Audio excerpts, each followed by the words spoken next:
I'm John Collins. Welcome to Flextone's Tooth and Claw TV. This is part 2 of my summertime trip out to Wyoming. Let's go ahead and get right to the hunt. We've got a pair of coyotes howling in the distance.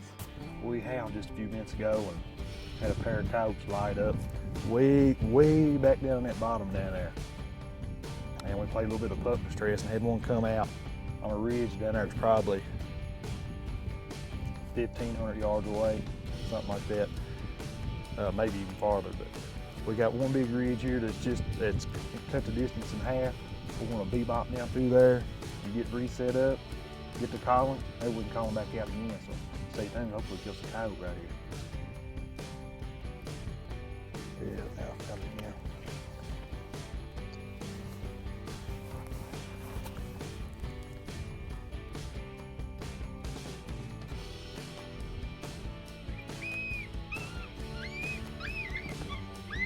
The other way. That'd be good. So that would be good. We can move, get closer.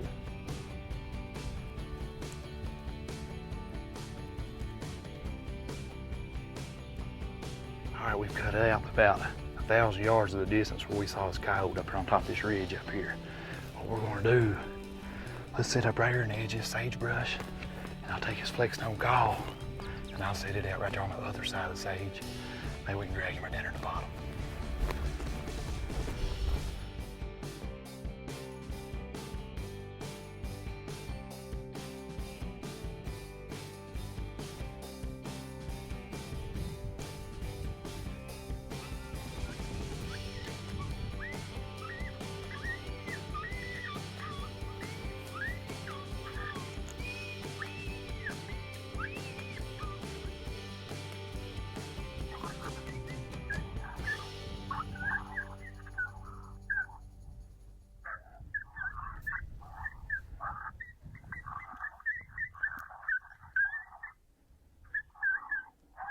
Here comes Phil, right over top of the hill right here, right over top of the hill.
What a thing.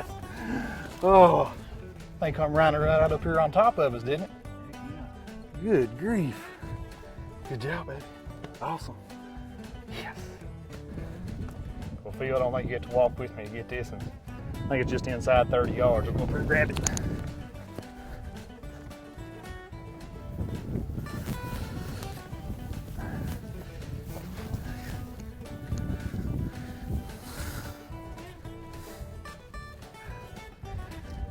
Man, these Wyoming coyotes are pretty.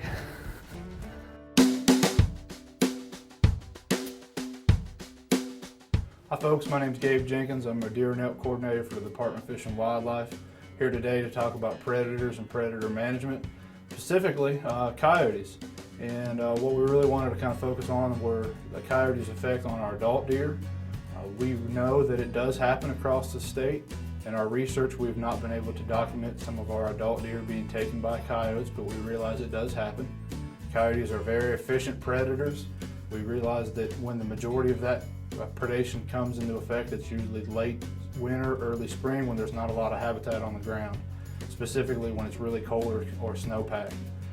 They're also good about taking some of the weak or the sick or the diseased animals that didn't do well through the season. So we know it happens. We encourage hunters to get out, extend your season, try coyote hunting. You can make a difference as far as whitetail population go, and it's a lot of fun. And we encourage folks to get out there, try it. I'm having an absolute blast hunting out here in Wyoming with my brother Phil.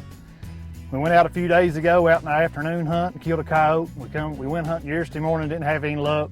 Got out this morning and on our second stand, we heard coyotes howling way over to our left. And we actually ended up spotting one come up on top of a ridge, waited for it to go back over, devised a plan to cut the distance. We was going to try to cut it in half, but we ranged it. It was actually 1,300 yards up here. And we cut it down to about, I don't know, it was about 275 yards to the top of that ridge. We sat down here and got set up in this sagebrush, had plenty of cover, set the call out to an angle just over to our left on the other side of this little sagebrush, little drainage right here. And we started playing pup distress. Played it just for about 2 minutes. And then cut it off and went to a coyote fight. And here this female coyote come just blazing a trail over top of that ridge. Come up here and we shot it at 27 steps. Awesome hunt.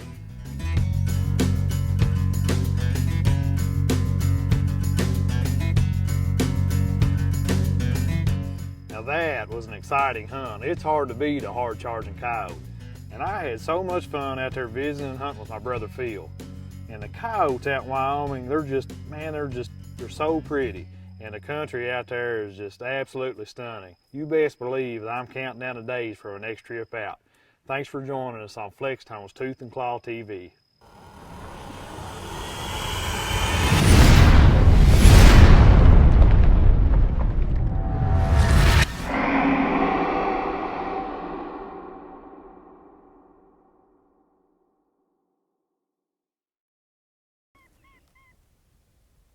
I'll go ahead and shoot him down there.